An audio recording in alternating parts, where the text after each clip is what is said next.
في حاجه بقى انت مش واخد بالك منها، انا اللي واخد بالي منها ولازم اقول لك عليها. الزمالك هيلاعب الاهلي بكره في السوبر الافريقي. كلنا عارفين دي بقى، مش محتاجه اسامه. الزمالك عنده 4 سوبر افريقي والاهلي عنده 8. انت تعرف لو كسبنا نبقى احنا 5، دي برضو مش محتاجاني يعني. 4 زائد 1 5، وهو يبقى 8، الفرق يبقى 3. ولا قربنا والله، 3 بس.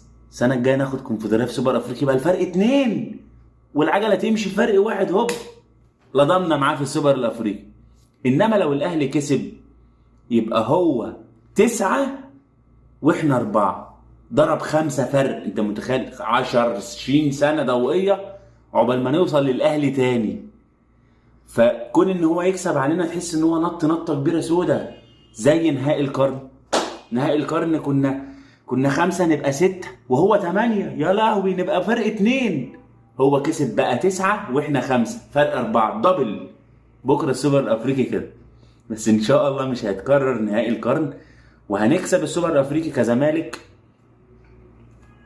وهيبقى معانا 5 سوبر افريقي وهو 8، باقي لنا 3 نجيبهم السنتين اللي جايين دول. مش قصه يعني، هناخد الكونفدراليه السنه اللي هتبدا دي انت فاهم العجله هتدور. انما هو ياخد السوبر الافريقي دي كاوتشات هتفرقع والدنيا هتخرب. هيبقى في فرق كبير قوي. جاب يلا جاب، الله جاب، الله خد، الله عليه العوض. سلام، ركز.